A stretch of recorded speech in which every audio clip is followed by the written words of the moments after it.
বন্ধুরা আজকে আমরা আলোচনা করব যে ইন্ডিয়াতে এমন একটি সেক্টর নিয়ে যেই সেক্টরে আমরা রিসেন্ট টাইমে অনেক বেশি গ্রোথ দেখতে পাচ্ছি। সেই সেগমেন্টটি হচ্ছে অটোমোবিল সেগমেন্ট। এই অটোমোবিল সেক্টরের মধ্যে অনেক ধরনের কোম্পানি আছে।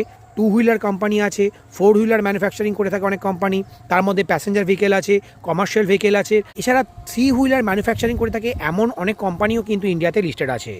আজকে আমরা ভিডিওতে এই থ্রি হুইলার কোন কোন কোম্পানিগুলি ম্যানুফ্যাকচার করে থাকে কমার্শিয়াল সার্ভিসেসের জন্য সেগুলি নিয়ে আলোচনা করব।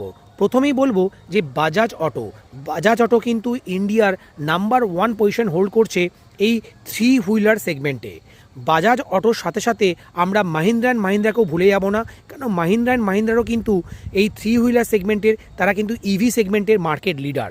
এছাড়া আরেকটি কোম্পানি আছে অতুল অটো, তারাও কিন্তু বিভিন্ন পেট্রোল ডিজেল চালিত থ্রি হুইলার ম্যানুফ্যাকচারিং করে থাকে এবং তারা রিসেন্ট টাইমে ইভি থ্রি হুইলারও ম্যানুফ্যাকচার করে থাকছে।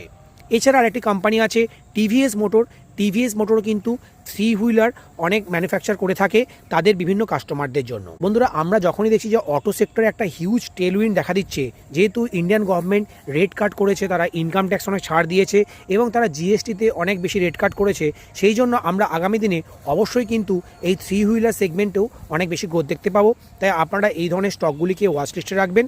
আর আমি নিশ্চিত যে ইন্ডিয়ার অটোমোবিল সেগমেন্ট যখনই গ্রো করবে তখন থ্রি হুইলার সেগমেন্টও আমরা অনেক বেশি গ্রোথ দেখতে পাবো। বন্ধুরা তাহলে আবার দেখা হবে পরের ভিডিওতে। আমাদের ভিডিওটি যদি আপনাদের ভালো লাগে তাহলে ভিডিওটিকে লাইক এবং শেয়ার করতে ভুলবেন না। চ্যানেলটিকে অবশ্যই সাবস্ক্রাইব করে নেবেন।